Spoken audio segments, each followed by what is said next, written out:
What's up, Foundation? What's up, YouTube? It's me, your big partner, Cartoon One, the Village Storyteller. Man, I'm back again with part two. Count them. 1, 2. Part two of the story and the battle. The story and the battle of when dark came. Yeah. When we last when we last left off, our white wizard, Oakenstaff, and his sidekick, the big hulking warrior, excuse me, y'all, Corin Psyche, was fighting the evil dragon, Brimladon, and the evil wizard, Sartes. So let's get right back to it, people, with no further ado. Brimladon, he circled from on high, and he never took his eyes off of the warrior, Corin Psyche. Corin Psyche knew he couldn't reach him. His first instinct was to try to throw his sword at him, but he knew that would be folly. That would be folly. The dragon was smart. Anyone knows that dragons are very, very wise. The older they are, the more wiser they are. And the evil dragons had to be double wise because so many people want to get rid of them. He was trying to figure out how he could attack the warrior without having to be on the ground because he had been already cut on his scales once, and where Corin Psyche hit him, the scale immediately parted in half and fell. And he knew that wasn't an ordinary sword that Corin Psyche was fighting with, and he was not going to be cut to pieces by a human.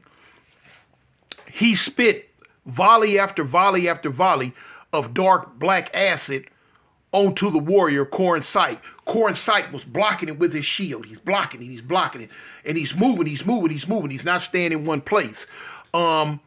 He as he was fighting Brimladon, he glanced across the way, and he seen his companion, the wizard Oakenstaff, fighting tooth and nail with another wizard, but he couldn't do nothing about that right now. He had his hands full with this dragon. And so the dragon figured, this is not going to even work, me being so far away. I'm going to have to fight him on the ground.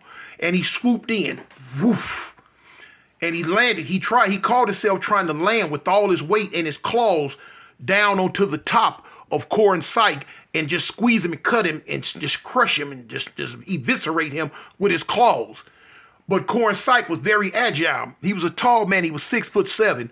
He was very tall, but he was very agile, very quick.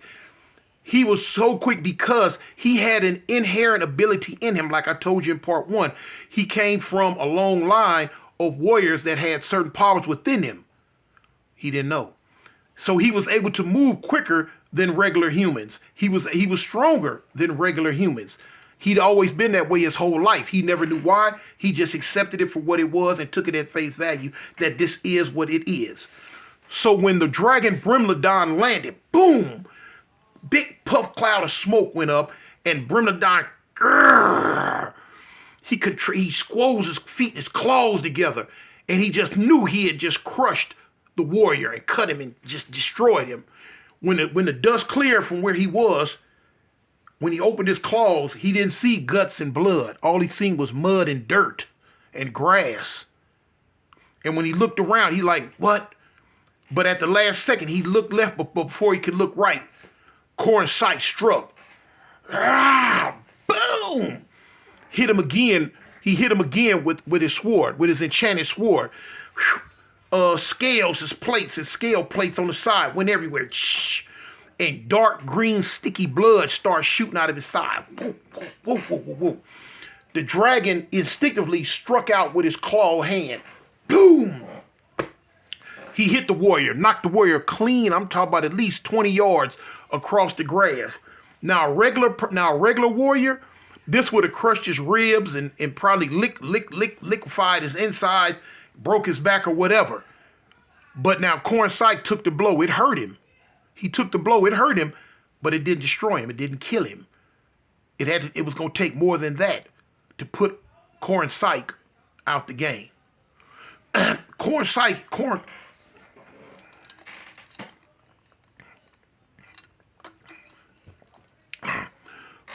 hit the ground and he rolled. And he knew he couldn't take a blow like that again if it would stop him. It hurt him because it hurt him on the inside. It hurt him, but he still had, you know, what it took to get up and go. He rolled and he come back up and he rushed. He had his shield in front of him and he's rushing Brimladon, the dragon. Brimladon spit acid, an acid stream at him. Cornsight leaped and he leaped over the stream, but he had his shield in front of him because he knew his shield could block it. And when he came down into the foot, boom, of the dragon, Brimladon. The sword went straight through his foot. The dragon hollered. He hollered. And when he pulled his foot back, the sword had went through his foot into the ground. Instinctively, from the pain, he pulled his foot back, and with it being stuck in his foot into the ground, when he pulled it back, it ripped clean through. One of the claws on his foot dangling. He took his big mass wing, and his wing had spikes on it, long spikes, like 2-3 feet long spikes on them, and he turned it up, and he tried to stab Cornsight through the top of his head with his wing. Boom, boom, boom. They going into the ground, but Cornsight, he's dodging him. He come and he swung up with his sword, and he cut one of the wings. Oh, man.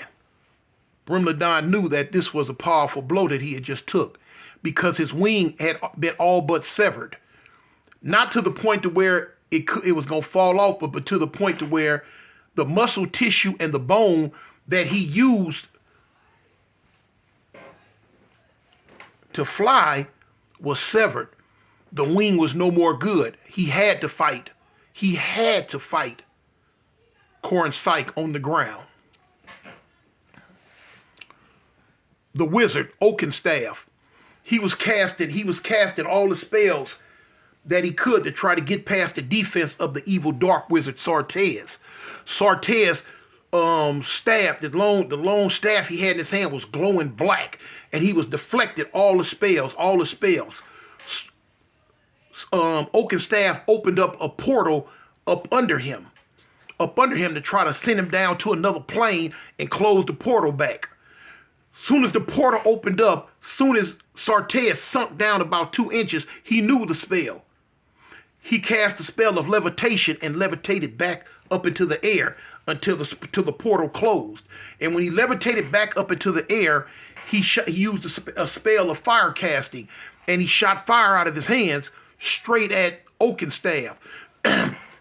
Oakenstaff used the spell of protection. He put his hands up, and when the fire hit it, it just dissipated. It went away. This was going to be a fight here, y'all.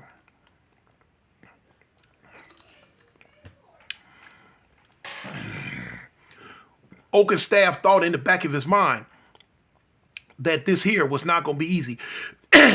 This wizard was very strong, and he was a dark wizard, and he knew he was in his land. That gave him home court advantage. That gave him that +3 points that you get on the football ticket. Y'all know how it go. So he knew that he was going to have to hit him from many directions at one time. He called up a spell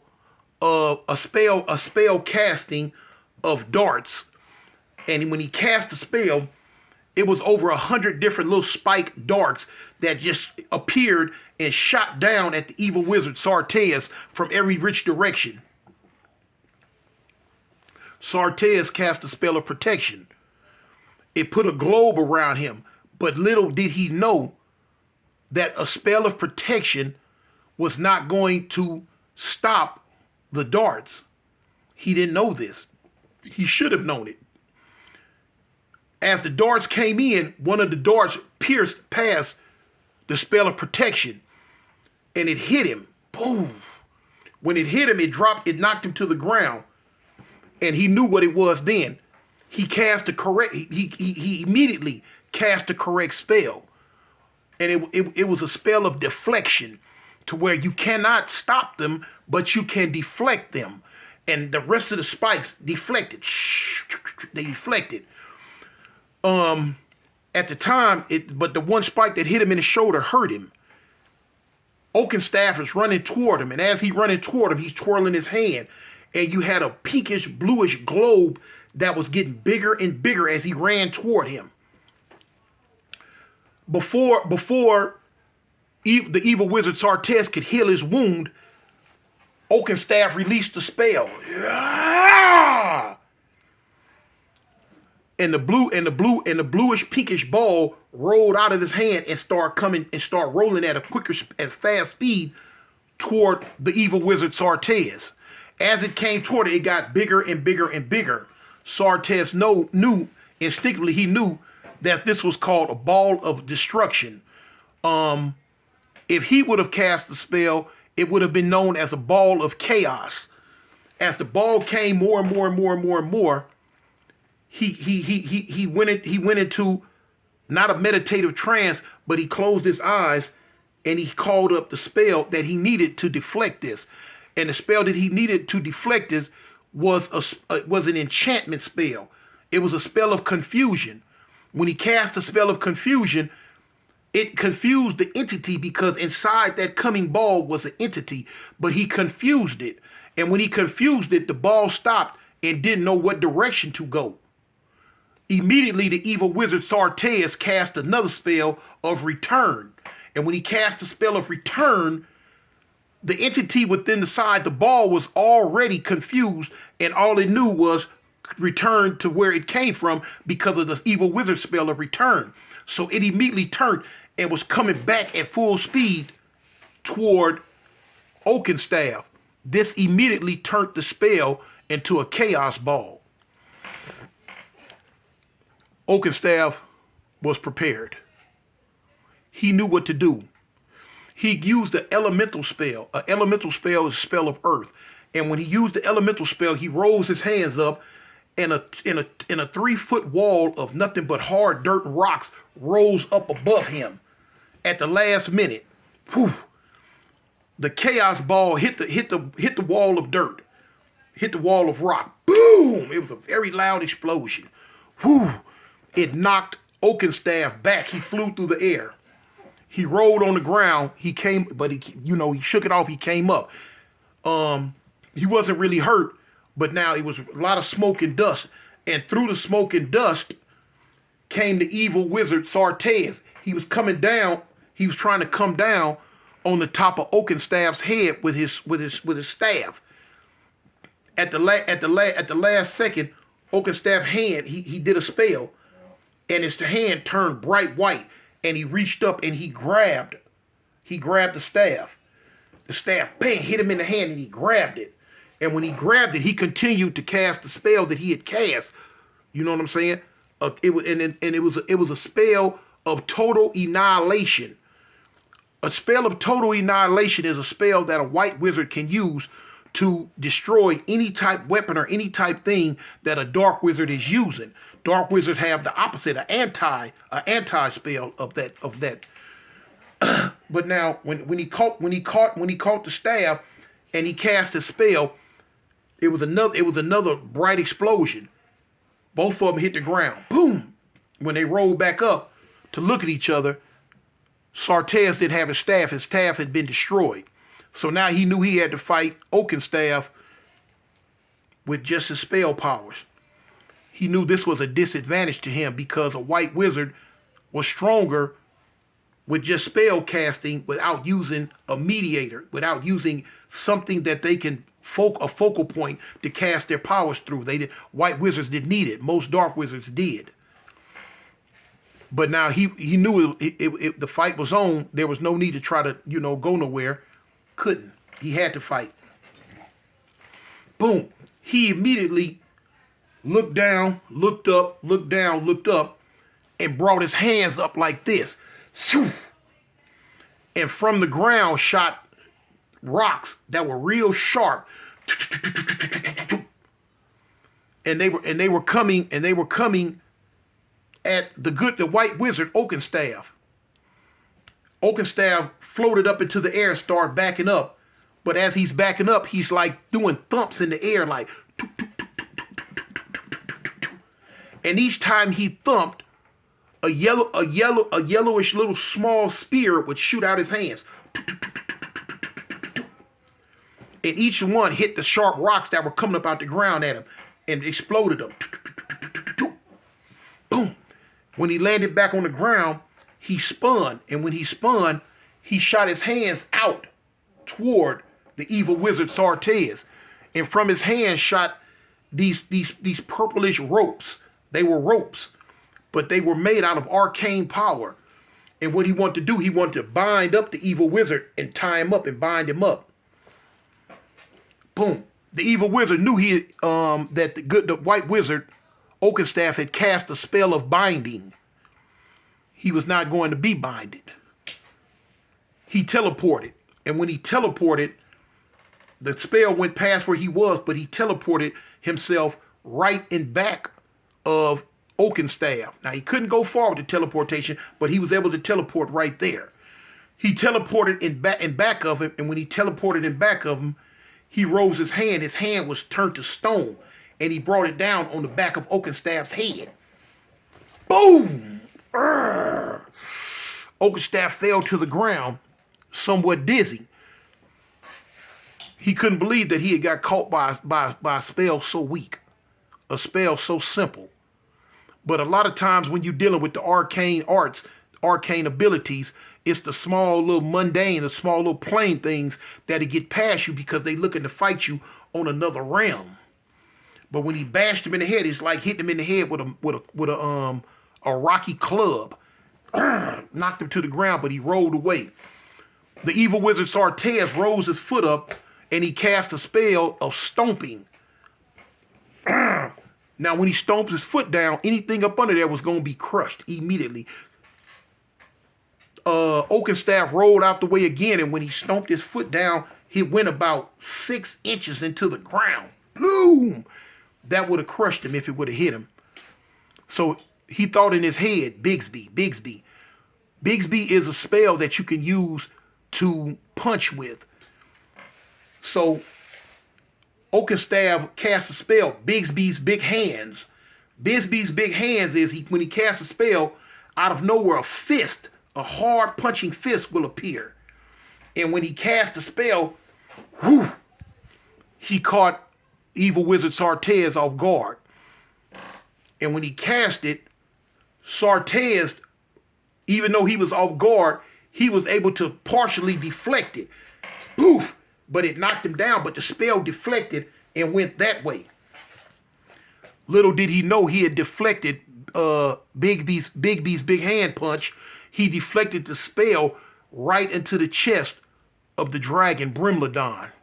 The dragon Brimlodon was just at that time rearing back to crush down on the warrior Corn Syke when the Bigsby crushing big hand hit him. Boom! It knocked him back. That gave Corn Syke what he needed to get up. He jumped up and he rushed in. When he rushed in, the dragon was so big and lumbering, he couldn't really get into position to protect himself. He couldn't take off flying no more. And Corn Syke hit him, boom, in the chest with his sword. The sword sunk all the way in. It sunk all the way in. When it sunk all the way in, the dragon Brimlodon backed up and hollered. And as he hollered, he spewed black acid everywhere.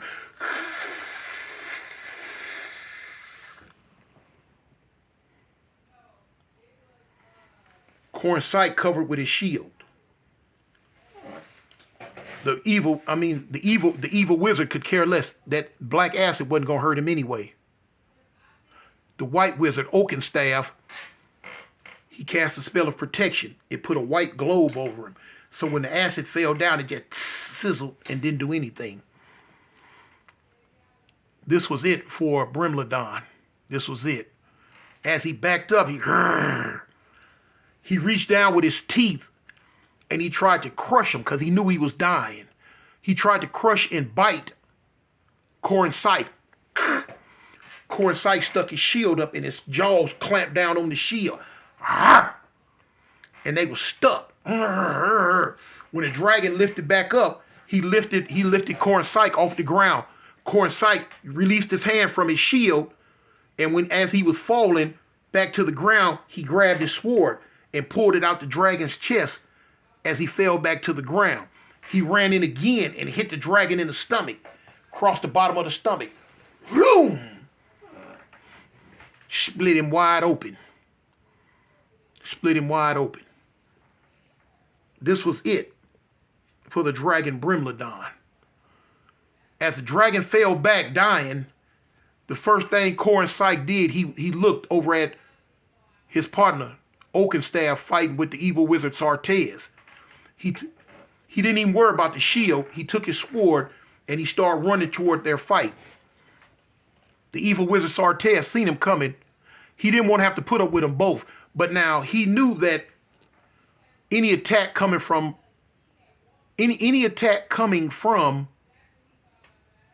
Corinsight was not going to be nothing to him. So he thought.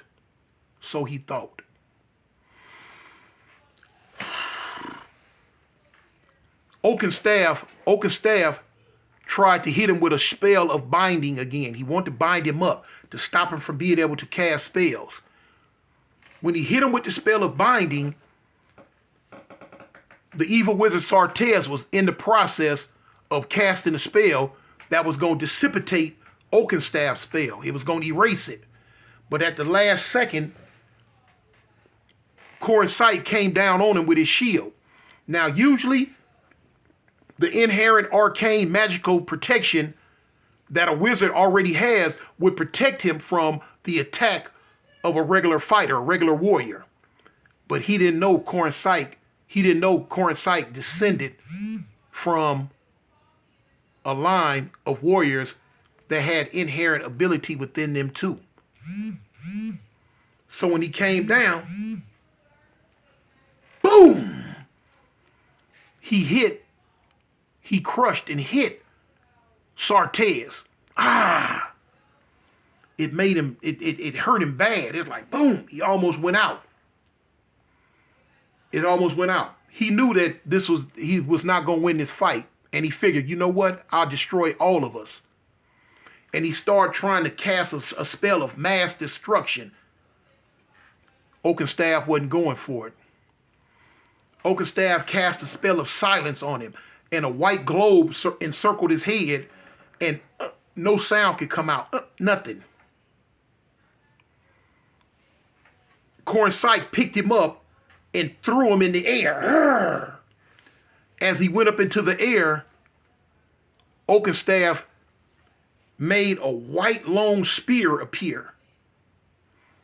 And he cast it at him. And it pierced him. Boom! Straight through his body. That destroyed him. And that, my friends, were the end of the evil dragon Brimladon and the evil wizard Sartez. Oakenstaff and Corinsight went back to the king and they reported to him and let him know that, hey, we destroyed him. And the king sent out emissaries to find out, and they realized, yeah, that they did complete their task. They tried to give Oakenstaff all type of stuff. Oakenstaff told them no. The last they seen, Oakenstaff was walking up into a tree line. And when he got into the tree line, he disappeared. Where he went, no one knows. But Oakenstaff wasn't seen for many years. The warrior, Corinsight, he took his rewards. He was given a lot of money, a lot of gold, a lot of jewels.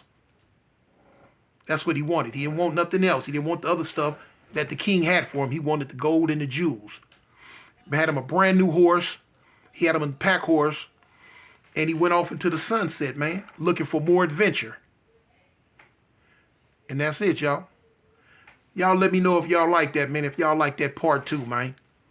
It's me, man, your big partner. I'm out. Peace.